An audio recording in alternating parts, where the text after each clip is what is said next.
अस्सलाम वालेकुम ख़वातीन व हज़रात, द रॉयल कपल के नए एडिशन के साथ असद रफ़ीक आपकी खिदमत में हाजिर है। कैसे हैं आप सब? हमारे प्रोग्राम आपको कैसे लग रहे हैं? बराए करम हमारी इस काविश के सिलसिले में अपने कमेंट्स ज़रूर दीजिए ताकि हम अपने इस प्रोग्राम को बेहतर से बेहतर कर सकें। इस चैनल पे प्रोग्राम्स का जो सिलसिला है उसको हमने 3 सेगमेंट्स में तकसीम किया है।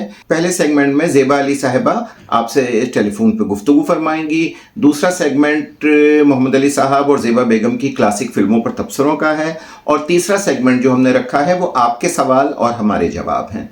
तो आज हम आपके सवाल और हमारे जवाब के सिलसिले के साथ आपकी खिदमत में हाजिर हैं। कराची से ईमान फातिमा ने हमसे पूछा है कि जब ज़ेबा साहिबा किसी और हीरो के साथ काम करने से इनकार कर चुकी थीं और उनका कहना यह था कि वो किसी और हीरो के साथ काम नहीं करेंगी, तो फिर 1973 की ब्लॉकबस्टर दामन और चिंगारी में वो नदीम साहब के साथ काम करने पे कैसे तैयार हो गई? ईमान साहिबा, बहुत शुक्रिया, आपने हमसे रब्ता किया और हम आपको बताते हैं कि ऐसा कैसे हुआ। असल में शबाब किरानवी साहब ने मोहम्मद अली साहब से रब्ता किया था और मोहम्मद अली साहब को बताया कि उन्होंने एक कहानी लिखी है दामन और चिंगारी के नाम से, जिसका मरकज़ी किरदार मैडम ज़ेबा अदा करेंगी और उस फिल्म में उनके 2 हीरो हैं। तो पहले हाफ में वो नदीम साहब के साथ हैं और दूसरे हाफ में वो मोहम्मद अली साहब के साथ हैं। तो बराए करम आप उन्हें इस फिल्म में काम करने की इजाज़त दे दें। तो मोहम्मद अली साहब का जवाब यही था कि मैंने ज़ेब पर कोई पाबंदी नहीं लगाई है, वो जिस हीरो के साथ चाहें काम कर सकती हैं, ये उनका अपना फैसला है। तो शबाब भाई, आप ज़ेब से खुद बात कीजिए। मोहम्मद अली साहब की तरफ से ग्रीन सिग्नल मिलने के बाद शबाब साहब ने मैडम से रब्ता किया और मैडम को बताया कि इस तरीके से वो एक फ़िल्म की ऑफ़र उनके पास लेकर आए हैं। तो हस्बे मामूल ज़ेबा साहिबा ने एक बड़ी सी नो कर दी और कहा कि वो ये फ़ैसला कर चुकी हैं और ये सबको मालूम है कि वो किसी और हीरो के साथ रूमानी किरदार अदा नहीं करेंगी। तो फिर अब अगर वो दामन और चिंगारी में ऐसा करेंगी तो दूसरे प्रोड्यूसर्स को भी शिकायत होगी और वो ख़ुद भी ये गवारा नहीं करती कि अब वो किसी और हीरो के साथ रूमानी मनाजिर और गाने और इस तरह की चीज़ें फिल्म बंद करवाएँ। शबाब साहब ने कहा कि नहीं भाभी, ये किरदार आप ही के लिए लिखा गया है और अगर आप ये किरदार अदा नहीं करेंगी तो वो दामन और चिंगारी बनाने का फैसला जो है वो उसको बंद कर देंगे फिल्म को। लेकिन ज़ेबा साहिबा टस से मस ना हुई और दामन और चिंगारी का प्रोजेक्ट इल्तवा का शिकार होता गया। फिर शबाब साहब ने मोहम्मद अली साहब से दोबारा रब्ता किया और मोहम्मद अली साहब के साथ उनकी मौजूदगी में ज़ेबा साहिबा को दामन और चिंगारी ऑफ़र की और ज़ेबा साहिबा का जवाब फिर यही था कि नहीं, वो ऐसी कोई फ़िल्म करना नहीं चाहती। लेकिन फिर मोहम्मद अली साहब को दरमियान में मदाखलत करनी पड़ी और मोहम्मद अली साहब ने कहा कि नहीं ज़ेब, शबाब भाई इतना इसरार कर रहे हैं तो ये मुनासिब नहीं है, तुम ये फ़िल्म कर लो।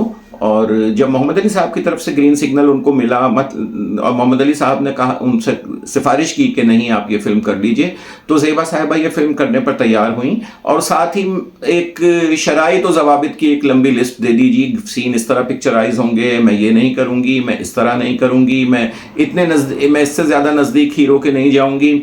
तो ये सब चीज़ें मद्देनज़र रखते हुए फिर दामन और चिंगारी फिल्माई गई और नदीम साहब के साथ ज़ेबा बेगम को आप सब ने देखा और पसंद किया। ये था दामन और चिंगारी का पस मंज़र कि ज़ेबा साहिबा किस तरह नदीम साहब के साथ काम करने पे तैयार हुई और आप सब ने इस जोड़ी को भी पसंद किया। जिस तरह आप ज़ेबा साहिबा की जोड़ी वहीद मुराद साहब के साथ, कमाल साहब के साथ, मोहम्मद अली साहब के साथ पसंद कर रहे थे, इस तरह नदीम साहब के साथ भी ज़ेबा साहिबा की जोड़ी को आपकी तरफ से मकबूलियत मिली। उम्मीद है ईमान साहिबा आपकी तशफ़ी हो गई होगी। हमारा दूसरा सवाल जो है वो मोहम्मद गाजी ने पूछा है और ये भी कराची से पूछते हैं।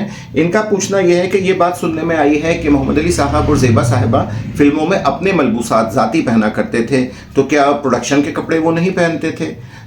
बिल्कुल, आपका सवाल जो है वो खुद ही उसमें जवाब मौजूद है कि मोहम्मद अली साहब और ज़ेबा साहिबा हमेशा अपने ज़ाती मलबूसात फिल्मों में पहना करते थे, माँ सिवाय उन कॉस्ट्यूम्स फिल्म्स के, जैसा कि गांव के मंजर में फिल्म फिल्माई जा रही हो या कोई तारीख़ी फ़िल्म हो जैसे हैदर अली थी या शीरीन फरहाद थी, तो उस तरह के कॉस्ट्यूम्स तो प्रोडक्शन उनको दिया करता था, वरना उसके अलावा तमाम मलबूसात जो है वो मोहम्मद अली साहब और ज़ेबा साहिबा अपने ज़ाती पहना करते थे। मोहम्मद अली साहब की सारी शॉपिंग ज़ेबा साहिबा बैरून मुमालिक से किया करती थीं। जब भी ये दोनों बाहर जाते थे तो मोहम्मद अली साहब अपने लिए किताबें ख़रीदा करते थे और ज़ेबा साहिबा उनके लिए कपड़े ख़रीदा करती थीं। तो मोहम्मद अली साहब के जितना वार्डरोब था वो सब ज़ेबा बेगम की पसंद था और मोहम्मद अली साहब की किताबें मोहम्मद अली साहब की पसंद थीं। زیبا صاحبہ کے ملبوسات کا سوال ہے تو میڈم رخشی ایک سابق اداکارہ تھیں جو بعد میں فنٹاشیا کے نام سے ایک بوتیک چلایا کرتی تھیں. وہ زیبا بیگم کی پرماننٹ فیشن ڈیزائنر تھیں جو زیبا صاحبہ کے لیے کپڑے بنایا کرتی تھیں. اور میں آپ کو ایک بات بتاؤں کہ جو وہ لباس بنایا کرتی تھیں زیبا میڈم کے لیے وہ ایک سگنیچر ڈریس ہوا کرتا تھا, یعنی وہ صرف ایک ہی بنتا تھا.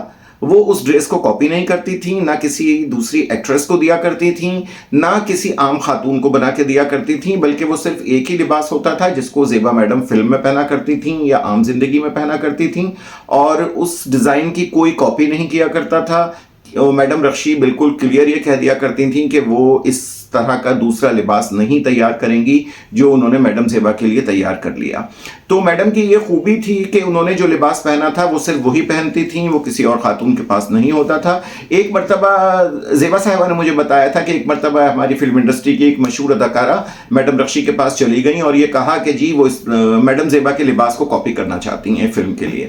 میڈم کی فلم ریلیز ہو چکی تھی, وہ لباس پہن بھی چکی تھیں, اور تو میڈم رخشی نے تو اس خاتون کو منع کیا کہ نہیں جی میں آپ کے لیے کاپی نہیں کروں گی, ان کا سگنیچر ڈریس ہوتا ہے. بٹ بعد میں پھر میڈم زیبا کو رخشی صاحبہ نے فون کیا اور ان سے پوچھا کہ بھابھی اس طرح کا مسئلہ ہے, آپ بتائیے میں کیا کروں. یہ خاتون آپ کی ساتھی اداکارہ ہیں لیکن یہ ضد کر رہی ہیں کہ ان کو آپ جیسے کپڑے کسی فلم میں پہننے ہیں.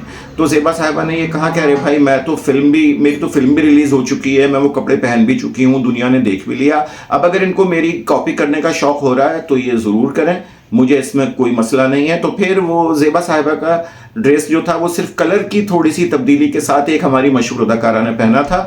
تو یہ سوال آپ کا امید ہے کہ کلیئر ہو گیا ہوگا کہ دونوں میاں بیوی ہمیشہ اپنے ذاتی ملبوسات کا استعمال کیا کرتے تھے. یہ تھے آپ کے آج کے سوالات اور ہمارے جوابات. اب اگر آپ کے ذہن میں مزید کوئی سوال پیدا ہوتا ہے تو برائے کرم نیچے کمنٹ باکس میں کیجئے, ہم آپ کے سوالات کے جواب دیں گے اور انشاءاللہ بہت جلد آپ کی خدمت میں دوبارہ حاضر ہوں گے. اس وقت تک کے لیے اسد رفیق کو اجازت دیجیے, لیکن ہاں جانے سے پہلے ہمارے چینل کو سبسکرائب کیجئے, لائک کیجئے اور شیئر کیجئے, کیونکہ محمد علی صاحب اور زیبا صاحبہ کا یہ ہم پہ حق ہے کہ ہم ان کے آفیشیل چینل کو پروموٹ کریں. آپ سب کی محبتوں کا بے حد شکریہ. اللہ حافظ.